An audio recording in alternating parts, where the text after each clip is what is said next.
Hey guys, it's Will with Terrible Infant, and I'm here today to tell you about my 7 favorite episodes of Ultra Q. So I loved this show. We did a review of the first 3 episodes of this, which we'll put a link in the description of this video. You can go watch it if you want. And it's just nuts. Like, if you didn't watch that review, if you don't know what this is, imagine if you did like a version of the Twilight Zone in Japan in the 60s. And so you have the Twilight Zone plus all the influence from everything that was happening in the 60s with the French New Wave and all these art house films and stuff like that. But it's about Japanese monsters. So it's like Godzilla plus French New Wave plus the Twilight Zone. Like, it's just batshit insane, and I love it. So I'm just going to go really quickly through my 7 favorite episodes. There are, I think, 20 some odd episodes in this series. And we're going to do another video where I talk about the 7 weirdest episodes, because this show gets really, really weird. So my number 7 favorite episode of Ultra Q is called The 1/8 Project. This is an episode about population density in Tokyo, which, as you know, is like a big thing. And I lived in Tokyo for a while, and it's just completely insane, right? And I think it's the most population dense city in the world. And so what they do is they shrink people to 1/8 of their size and put them in a miniature city that's 1/8 the size of regular Tokyo, and then they just go about their lives being tiny. And one of the primary characters accidentally gets roped into this and gets shrunk, and the other ones have to go and find her. And so it's like this reverse thing of, like, usually they're fighting these giant monsters in Tokyo, and in this one, they're these giant people walking around the tiny Tokyo, and it's just bananas, and I loved it. I can show this off to you while I talk. This is the steelbook with the slipcase from Mill Creek, and they're putting out all the Ultraman stuff like this, so like Ultra Q, Ultraman, Ultra 7, blah, blah, blah. So my number 6 favorite episode of Ultra Q is Peggy La is Here. So Peggy La is this giant monster, kind of like Godzilla, and so this episode is super cool because it's basically like The Thing meets Godzilla. It's in Antarctica, and they're at this science base, and all this weird crap is happening, and it turns out it's because there's this huge freaking monster like Godzilla that just comes and starts smashing stuff up. So it's just a really fun episode if you like stuff like The Thing and giant monsters. My number 5 favorite episode of Ultra Q is Grow Up Little Turtle. So this is also on my list of the weirdest episodes. This episode is just completely nuts, and I don't even know how to begin telling you about it. There's a kid who's like a bit of a social outcast who has a tiny turtle, and he's laboring under the belief that if his tiny turtle becomes much bigger, then he can ride it into like a fantasy land where there will be a princess. And then there's a bank robbery across the street from his school, and he somehow gets into the getaway car with the bank robbers, and they end up hiding in the sewer, and his turtle suddenly becomes huge and starts flying, and he starts flying around Tokyo on the turtle. It is insane. At some point, he's like, "How fast are we flying, turtle?" And the turtle shell flips open, and there's a speedometer in it. So I won't spoil the whole episode for you because it honestly gets even weirder, but it's really, really cool. So my number 4 favorite episode of Ultra Q is Underground Super. I have to just, my handwriting is tiny. I made a little list. I'm trying to be like all suave and not look at it, but my handwriting is so damn small I can't see it. The Underground Super Express goes west. So this one is about an extremely fast train that is just opening. And the central characters in Ultra Q are journalists. So the journalists get to ride on this train.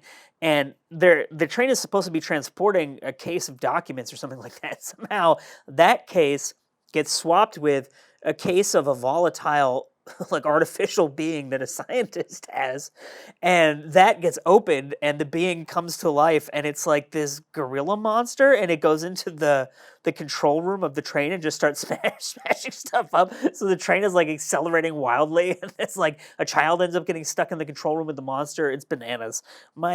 So before I get into my top 3, actually, I have 3 honorable mentions because there's so many damn good episodes of this show that I couldn't go without mentioning these extra ones. One is called The Statue of Goga.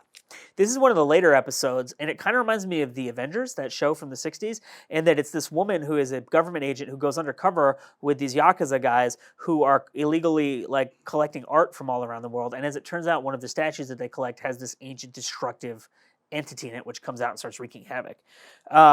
Number 2 honorable mention, Fury of the South Sea. So this one is just like a giant monster smash up, really fun, kind of like Mothra type thing, except instead of being a moth, it's a giant octopus that's like lives on this island. And these people worship it, and it smashes up all these boats and stuff like that. It's really fun. And then my number 3 honorable mention is Primordial Amphibian Ragoon. So this is kind of like a Creature from the Black Lagoon type thing of this like ancient amphibian that lives in the ocean, and it comes out of the water and is terrorizing this small island town.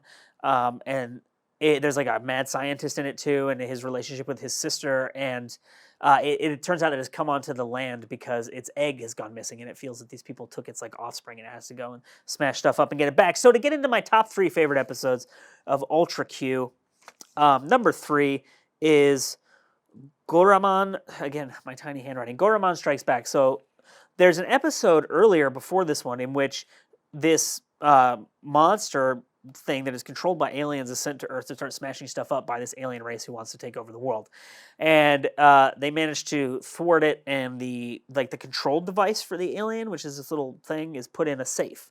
So this episode starts with this total like film noir type thing of this guy in like a black hat and a long black coat, sneaking into this government lab and stealing this thing back, and there's all this intrigue about what's going on, and then it turns out more of these monsters show up, and he's controlling them, and they're there. So the central team in the movie is chasing this guy way up into the mountains while these giant monsters are smashing Tokyo to pieces, and it's totally wild, and it's aesthetically really interesting too. Like there are a lot of episodes of the show where they just go gung-ho with the visual design and like the style of it, and it's really super cool to see. So my number 2 favorite episode of Ultra Q is Blazing Glory. This is another totally nuts one. So there is a boxer who's winning every single match that he's competing in, and he has a lizard, and the lizard keeps telling him that he's going to win, and when he takes the lizard out of its little Tupperware thing that it's in, it becomes this giant dog-sized lizard, and it telepathically speaks to him and tells him what to do. So he then vanishes, and the central crew of reporters or whatever discover him as a clown, like a comedian clown working at a resort, and then his lizard escapes and becomes like the size of Godzilla and starts smashing stuff while he is explaining to them why he ran away from the world of boxing and became a clown. I don't think I need to say anything more than that. You're just watching it, like, but it's so good. It's not just weird, it's really good, but you're like, what is happening right now? My number 1 favorite episode of Ultra Q, and again, here's the series. This is the Blu-ray, Steelbook, etc., etc. We did an unboxing of this. We did an over-the-shoulder of this. We did so much stuff on this. It'll all be in the links below where you can watch this on Movie Spree and buy the Blu-ray and everything like that, is Balloonga. This is just bananas. So there's like this balloon from outer space that comes to Earth, and it's getting bigger and bigger, feeding off of energy, and it's like it's going to destroy the world. And then they find this, again, there's a mad scientist. The central crew finds a mad scientist, and they're like, what is this thing? And he's like, it's been sent here by God to warn us that we're like out of control, and it's going to destroy the whole world. And then you find out that the purpose of this thing is to devour suns. And it's like this massive, like, remorseless celestial being that goes around eating dying stars and becoming huge and absorbing all this energy. And it's this completely insane fusion of like mythology and quack science and like this monster destroying Tokyo. Like all of the things I like about the show that are totally bananas are condensed into this one episode. And I actually watched that episode with my brother who's completely unfamiliar with the show. And he's like, what is happening? This is amazing. So my name is Will. You are watching Terrible Infant. Thank you so much for watching. Those were my 7 favorite episodes of Ultra Q. And I will be back with the 7 weirdest episodes of Ultra Q soon.